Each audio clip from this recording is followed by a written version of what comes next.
भवन अमंगल हारी, मंगल भवन अमंगल हारी, द्रवौ सो दशरथ अजर बिहारी।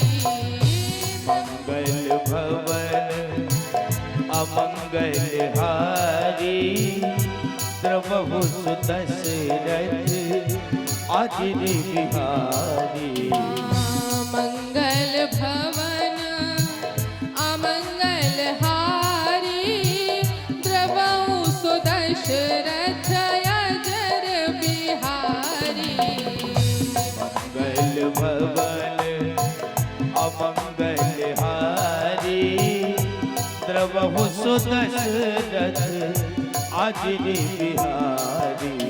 भोले बाबा कहते हैं कि देवी एक कारण से ही निर्गुण ब्रह्म का सगुण रूप में अवतरण नहीं होता है, इसके अनेकों कारण हैं।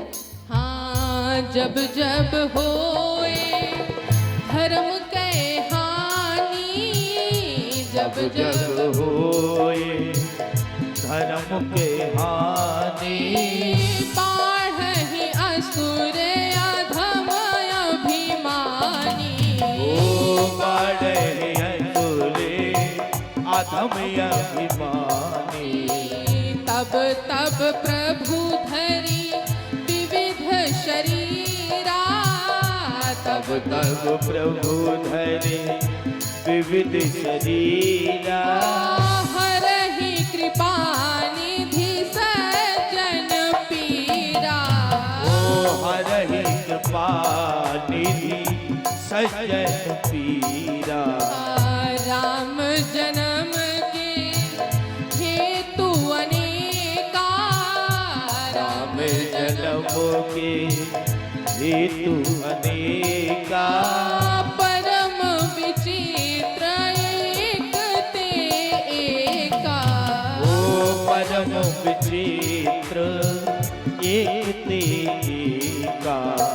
भोले बाबा कहते हैं कि जब जब इस पृथ्वी पर धर्म की हानि हो जाती है, देखिए धर्म कभी समाप्त नहीं होता, इसकी केवल हानि होती है।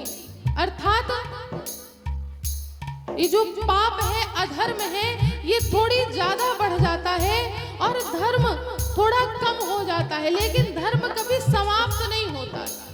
जब जब होए धर्म के हानि, अर्थात हानि होती है, कुछ धर्म कम हो जाता है सृष्टि पर और अधर्म ज्यादा बढ़ने लगता है, तब स्वयं निर्गुण ब्रह्म सगुण रूप में आते हैं और पुनः धर्म की स्थापना करते हैं। जब जब ऐसा होता है तब तब भगवान आते और अनेकों रूप उन्होंने धारण किए हैं, विविध शरीर उन्होंने धारण किया और अधर्म का सर्वनाश करके धर्म की पुनः स्थापना करी।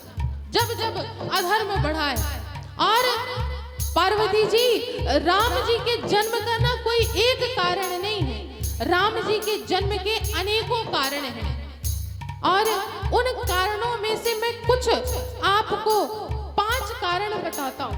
पहला कारण, द्वारपाल हरि के प्रिय दो, द्वारपाल हरि के प्रिय दो, जय अरु विजय जान सबको। ओ जय जय विजय जान सबको। विप्र श्राप ते दोनों भाई, विप्र श्राप ते दोनों भाई, तामस असुर देह तिन्ह पाई। तामस असुर देह तिन्ह पाई। तामस असुर देह तिन्ह पाई। ओ तामस असुर देह तिन्ह पाई। पहला कारण, द्वारपाल हरि के प्रिय दो, जय और विजय जान सबको। श्री हरि के दो द्वारपाल हुए, जय और विजय। एक दिन सनत कुमारों का आगमन हुआ। सनत कुमारों ने श्री हरि से मिलने की लालसा व्यक्त करी तो द्वारपालों ने रोक दिया कि नाथ, अभी श्री हरि विश्राम कर रहे हैं, आप कुछ समय बाद आइएगा। सनत कुमारों को क्रोध आया तो उन्होंने जय और विजय को श्राप दे दिया कि जाओ, तुम दोनों राक्षस योनि को प्राप्त हो जाओ। श्री हरि को ये बात जब पता चली, उन्होंने सनत कुमारों से आग्रह किया कि नाथ, इसका कोई उपाय। तब सनत कुमारों ने कहा कि नाथ, श्राप तो अब हमने दे दिया है, अब इसका एक ही उपाय है कि इनको 3 जन्म राक्षस योनि को मिलेगी और उन तीनों जन्मों में जब ये आपसे बैर करेंगे, आपको स्वयं इनका उद्धार करने के लिए धराधाम में जाना पड़ेगा। श्री हरि ने शिरोधार्य किया। वही जय और विजय सतयुग में हिरणाक्ष और हिरण्यकश्यपु के रूप में आए, जिनका उद्धार करने के लिए भगवान वराह और नरसिंह रूप धारण किया। त्रेता युग में रावण और कुंभकर्ण के रूप में आए, जिनका उद्धार करने के लिए भगवान ने राम जी का रूप धारण किया। द्वापर में शिशुपाल और दंतवक्र के रूप में आए, जिनका उद्धार करने के लिए स्वयं भगवान ने कृष्ण जी का रूप अवतरित किया। ये पहला कारण था देवी। दूसरा कारण, एक जलंधर नाम का राक्षस हुआ। उसने सभी देवताओं को बहुत प्रताड़ित किया हुआ था। उससे युद्ध में कोई जीत नहीं पाता था, सब उससे युद्ध में हार जाते। भोले बाबा भी उससे विजय नहीं हो पा रहे थे। क्यों? क्योंकि उसकी जो पत्नी वृंदा है, उसके पतिव्रत धर्म के कारण कोई जलंधर का कुछ नहीं बिगाड़ पा रहा था। तब देवताओं के अनुरोध से श्री हरि वेश बदल करके गए और वृंदा का पातिव्रत धर्म भंग किया। उसी समय पर जलंधर को मार दिया गया। जब जलंधर मर गया, वृंदा को पता चला, तब वृंदा जी ने श्री हरि को श्राप दिया कि जाइए, आप पत्थर के हो जाइए। वही श्राप के कारण आज हम अब जो शालिग्राम भगवान है ना, शालिग्राम भगवान को पूजते हैं। और शालिग्राम भगवान की पूजा जब तक आप उसमें तुलसी दल नहीं चढ़ाएंगे, पूरी नहीं होती। शालिग्राम भगवान को तुलसी से अति प्रेम है और ये तुलसी और कोई नहीं, वही वृंदा बनी। ये दूसरा कारण था देवी। तीसरा कारण, नारद शाप दीन एक बारा, कलप एक तह लगी अवतारा। जैसे ही भोले बाबा ने कहा कि तीसरा कारण देवी, एक बार नारद जी ने श्री हरि को श्राप दे दिया, जिसके कारण से भगवान को धराधाम में आना पड़ा।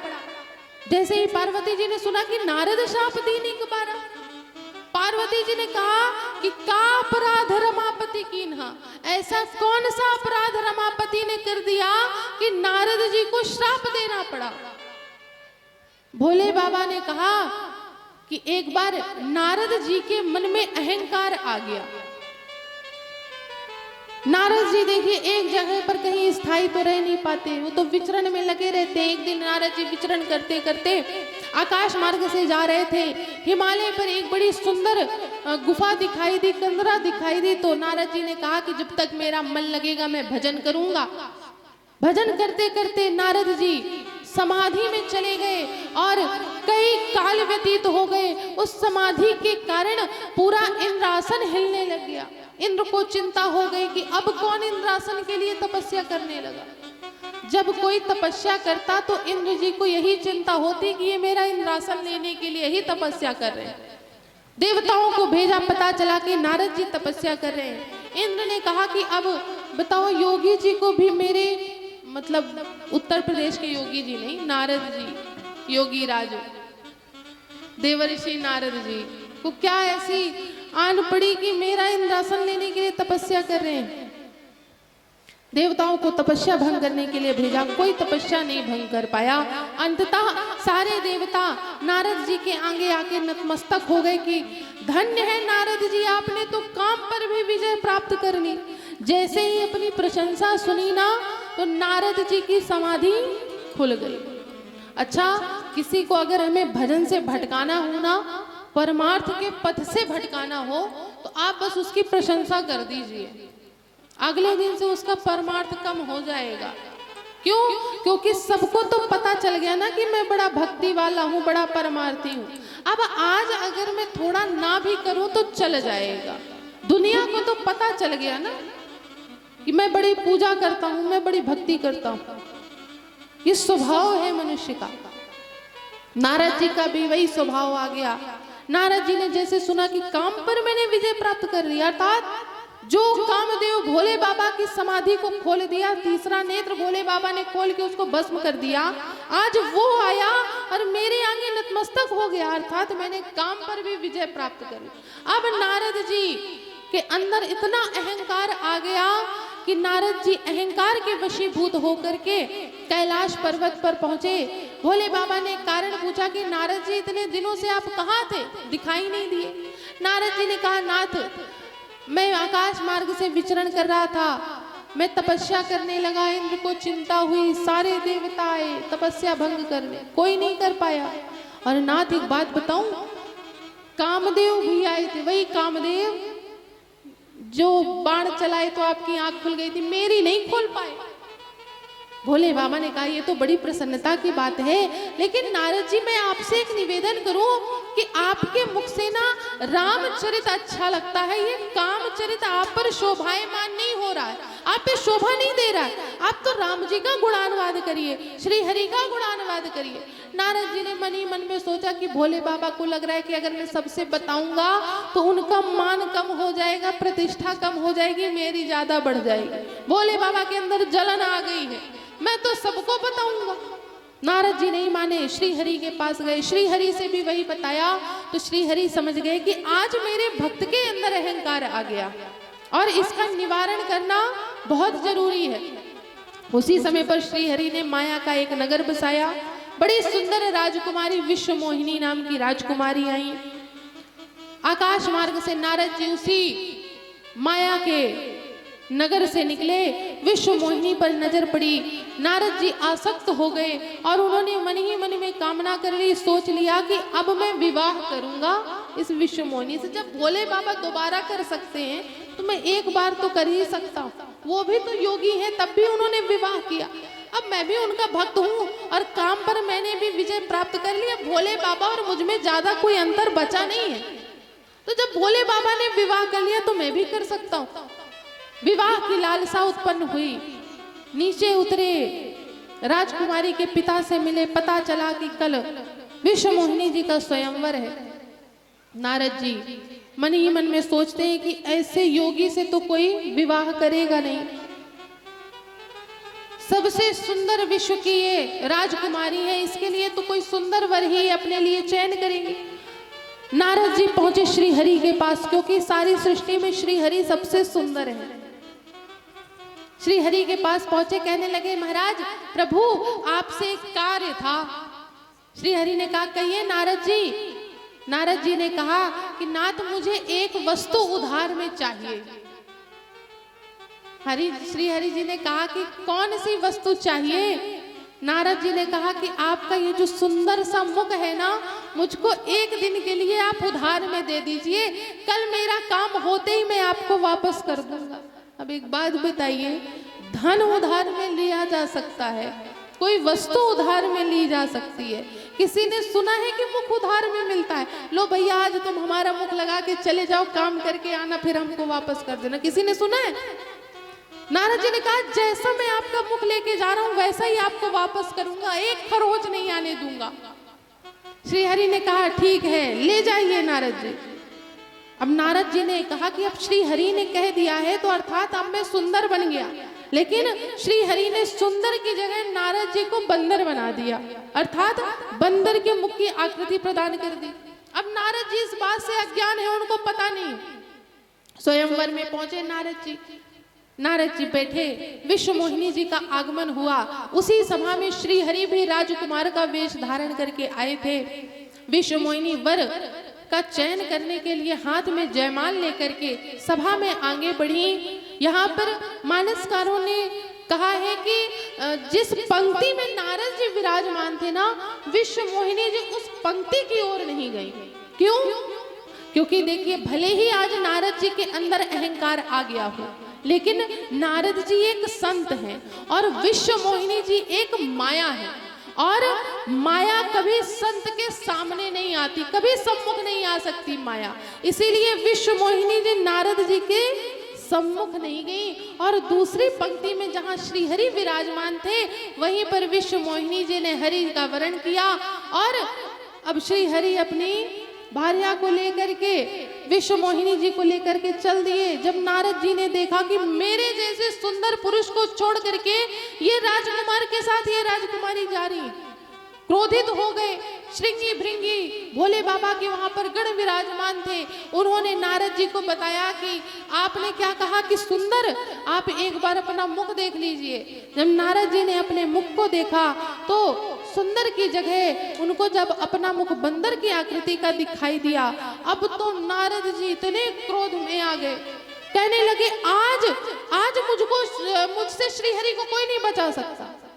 आज या मैं उनको श्राप दूंगा, या आज मैं वो रहेंगे या मैं रहूंगा। आज तो हो जाए जो होना है। मार्ग से गुस्सा होते हुए जा रहे थे नारद जी। श्री हरि ने सोचा कि अभी समय अच्छा है, इसी समय पर मैं नारद जी के सम्मुख पहुंच जाऊं तो काम बन जाएगा। नारद जी के सम्मुख श्री हरि गरुड़ में एक और माता लक्ष्मी को विराजमान किया और एक और विश्व मोहिनी जी को, दोनों को लेकर के नारद जी के सामने पहुंच गए। अब तो नारद जी के गुस्से का कोई ठिकाना नहीं, कहने लगे आप कपटी हैं। ये जो राक्षस कहते हैं ना कि श्री हरि बहुत कपटी हैं, सत्य कहते हैं। आपने मेरे जैसे परम भक्त, मैं आपका दिन रात चिंतन करता हूँ, भजन करता हूँ, आपने मेरे साथ भी छल किया, आप छलियां हैं। श्री हरि मुस्कुराते रहे और नारद जी का क्रोध इतना बढ़ गया कि अंततः नारद जी ने श्री हरि को 3 श्राप दिए। पहला कि आपको भी मनुष्य की योनि में जाना पड़ेगा, मनुष्य का जन्म लेना पड़ेगा। दूसरा श्राप, आपकी भी भार्या का हरण होगा, आपको भी पत्नी का वियोग सहना पड़ेगा। और तीसरा श्राप, जिस बंदर की आपने मुझको आकृति प्रदान करी है, वही बंदर आपकी सहायता करेंगे। ये मेरे 3 श्राप हैं। श्री हरि ने उन श्रापों को शिरोधार्य किया। माया का पर्दा जब नारद जी के सिर से हटा और नारद जी को अपनी गलती पता चली, पश्चाताप हुआ, तब नारद जी से श्री हरि ने कहा कि आप जाकर के भोले बाबा का भजन करिए और ये आप बिल्कुल भी निश्चिंत रहिए, ये जो कुछ भी हुआ है देवर्षि नारद, ये मेरी इच्छा से हुआ है। नारद जी भोले बाबा का भजन करने चले गए। ये देवी तीसरा कारण था। चौथा कारण स्वयंभू मनु और शत्रुपा जी, इन्हीं से ये सृष्टि का निर्माण हुआ है। मनु और शत्रुपा जी से अपना कार्यकाल पूर्ण करके, अपना राज्यकाल अपने पुत्र पौत्रादियों को सौंप करके नैमिषारण्य के वन में आए और नैमिषारण्य वन में आकर के ऋषियों की, संतों की संगत करी, गुरु दीक्षा ली। गुरु दीक्षा में 12 अक्षरों का मंत्र मिला।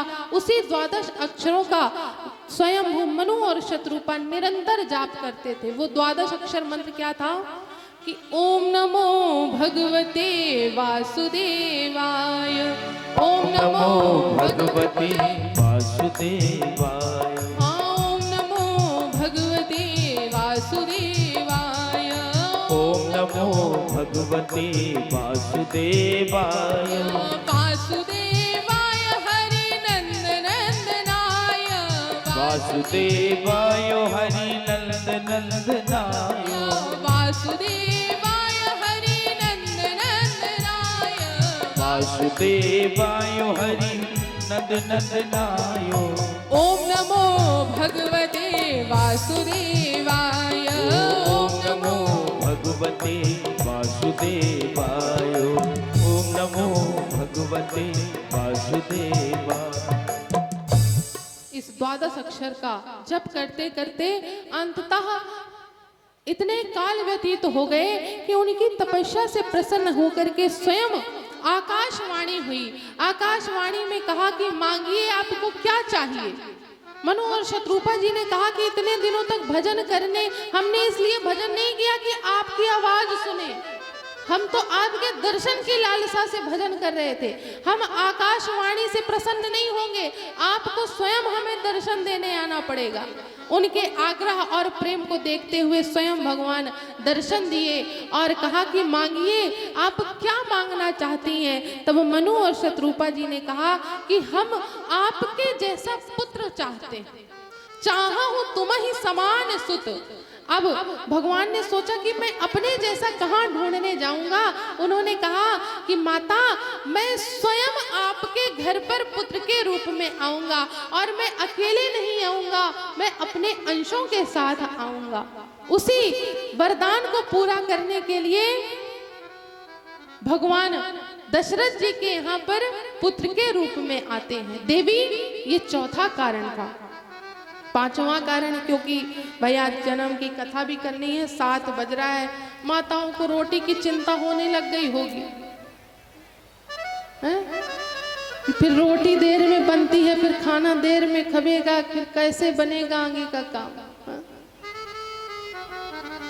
प्रताप भानु नाम के एक राजा हुए, बड़े धर्मशील थे, धर्म धुरंधर थे। उन्होंने एक एक यज्ञ को 1,000 बार करवाया। बड़े धर्मशील राजा थे। एक दिन वे जंगल आखेट करने के लिए गए। उनके मन में केवल एक ही कामना रह गई थी, चक्रवर्ती बनने की, चक्रवर्ती सम्राट बनने की। आखेट करने गए, वहां पर एक कपटी मुनि का संग प्राप्त हुआ। तो कपटी मुनि ने उनको ऐसा भरा, जब उन्होंने पूछा कि क्या आपकी कामना है राजन, प्रताप भानु ने कहा कि नाथ, मुझको, मैंने सब कुछ कर लिया, अब एक ही कामना है, चक्रवर्ती बनने की। कपटी मुनि ने कहा मैं बनवाऊंगा, मैं आपकी मदद करूंगा। कैसे? आप ब्राह्मणों का निमंत्रण करिए अपने महल में और उन ब्राह्मणों का भोजन मैं बनाऊंगा। प्रताप भानु ने कहा ठीक है महाराज। और कपटी मुनि ने कहा कि ये बात आप ब्राह्मणों को पता मत चलने दीजिएगा कि भोजन किसने बनाया। प्रताप भानु ने कहा जी महाराज। और अगले दिन प्रताप भानु ने सभी ब्राह्मणों का निमंत्रण भेजा। सारे ब्राह्मण आए, भोजन सामने आया। जैसे ही पहला ग्रास ब्राह्मणों ने डालने के लिए मुख में किया, आकाशवाणी हुई कि हे ब्राह्मण देवता, आप इस भोजन को मत करिएगा, इस भोजन में गौ का मांस मिला हुआ है। जैसे ही ब्राह्मणों को ये पता चला, ब्राह्मणों को क्रोध आया और क्रोध के वशीभूत ब्राह्मणों ने अपने हाथ में जल लिया और प्रताप भानु को श्राप दे दिया कि जाओ तुम कुल सहित राक्षस योनि को प्राप्त हो जाओ। वही प्रताप भानु अगले जन्म में रावण के रूप में, उनका भाई अरिमर्दन कुंभकर्ण के रूप में, उनका सचिव धर्मरुचि विभीषण के रूप में अगले जन्म में आए। और आकाशवाणी ने ब्राह्मणों से कहा कि देवता, मैंने आपको भोजन करने से रोका था, श्राप देने के लिए नहीं कहा था। अब आपने श्राप दिया है तो ये मैं कहता हूँ कि जो आपने राक्षस योनि में भेजा है ना, ये जितने राक्षस बन के जाएंगे सबसे ज्यादा ब्राह्मणों को ही परेशान करेंगे। ये धर्म के कार्य नहीं होने देंगे, आप लोगों को ये जीवित नहीं रहने देंगे। वही हुआ। रावण ने, कुंभकर्ण ने, विभीषण ने तपस्या करी, ब्रह्मा जी को प्रसन्न किया, ब्रह्मा जी से वरदान मांगा। ब्रह्मा जी से कहा कि मुझे अमरता का वरदान चाहिए। ब्रह्मा जी ने कहा ये वरदान नहीं मिलेगा, कोई और मांगिए। तब रावण ने कहा कि मेरी मृत्यु अगर हो तो किसी बानर या मनुष्य के हाथ से हो, अन्यथा मेरी और कोई, मुझे और कोई ना मार सके। ब्रह्मा जी ने तथास्तु बोला। कुंभकर्ण 6 महीने में एक दिन जागने का और 6 महीने पास भी नहीं है, तो कहाँ मिलेगा? तो भोले बाबा के पास चलना पड़ेगा। सारे देवता भोले बाबा के पास आए और कहा कि अब आप ही इसका कोई निदान निकाल सकते हैं। हम तो भगवान को हर जगह देख करके आ गए, साकेत गए, क्षीर सागर गए, गोलोक गए, बैकुंठ गए, लेकिन हमको कहीं भगवान नहीं मिले। तब भोले बाबा ने कहा कि हरि व्यापक सर्वत्र समाना, प्रेम ते प्रकट हो ही में जाना। भगवान को अगर प्राप्त करना है ना, तो आपको यहाँ वहाँ नहीं भटकना है। आपके अंदर अगर प्रेम होगा, भाव होगा, तो भगवान आपके सम्मुख आ जाएंगे। ये भोले बाबा कहते हैं। ब्रह्मा जी ने कहा कि आप तो भगवान के परम भक्त हैं, आराध्य हैं, आप उनको मानते हैं, आप अगर विनती करेंगे तो जरूर भगवान के हमें दर्शन हो जाएंगे और इस समस्या का समाधान निकलेगा नाथ। तब भोले बाबा आदि सब देवता भगवान का आवाहन करते हैं कि श्रीमन नारायण नारायण नारायण, श्रीमन नारायण नारायण नारायण, श्रीमन नारायण नारायण नारायण, श्रीमन नारायण नारायण नारायण। जय जय सुर नायक जन सुखदायक, प्रणत पाल भगवंता। जय जय सुरनायक जन सुखदायक, प्रणत पाले भगवंता। बोद्विज हितकारी जया सुरारी, सिंधुसुता प्रियकांता। हृदयकारी प्रभु सिंधुसुता प्रियकांता, पालन सुर धरनी अद्भुत करनी। पालन सुर धरनी अद्भुत करनी। मरम न जाने कोई, ओ मरम न जाने कोई। श्रीमन नारायण नारायण नारायण, श्रीमन नारायण नारायण नारायण। श्रीमन नारायण नारायण नारायण, श्रीमन नारायण नारायण नारायण। जो सहज कृपाला दीन दयाला, जो सहजिक पाला दीन दयाला, करहूँ अनुग्रह सोई। ओ करहु अनुग्रह सोई। जय जय अविनाशी सब घटवासी, जय जय अविनाशी सब घटवासी। व्यापक परमानंदा। ओ व्यापक परिपालनता। श्रीमन नारायण नारायण नारायण, श्रीमन नारायण नारायण नारायण। श्रीमन नारायण नारायण नारायण, श्रीमन नारायण नारायण नारायण। श्रीमन नारायण नारायण नारायण। श्रीमन नारायण नारायण नारायण। देवताओं के आवाहन से आकाशवाणी हुई कि देवता आप निश्चिंत हो जाइए। आज मैं आपको वचन देता हूँ कि मैं राजा दशरथ जी के यहाँ पर कुछ समय बाद पुत्र के रूप में आऊंगा और रावण का संहार करूंगा। आकाशवाणी हुई, देवता प्रसन्न हुए, सब अपने अपने धाम जाने लग गए। ब्रह्मा जी ने कहा कि जब भगवान हमारी रक्षा के लिए आ रहे हैं तो हमारा भी दायित्व बनता है उनकी सहायता के लिए जाने के लिए। तब सारे देवता कोई ना कोई रूप धारण करके पृथ्वी पर भगवान के अवतरण से पहले पहुंच गए।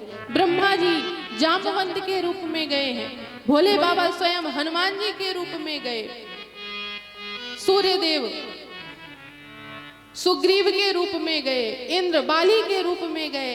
सारे देवता नाना प्रकार के वेश धारण करके रूप बना करके भगवान का अब इंतजार करने लगे। इधर अब हम आप आते हैं कहाँ, जिसके लिए इतनी देर से बैठे हुए हैं, भगवान के जन्म की ओर। कहाँ पर भगवान का जन्म हुआ है? अयोध्या में।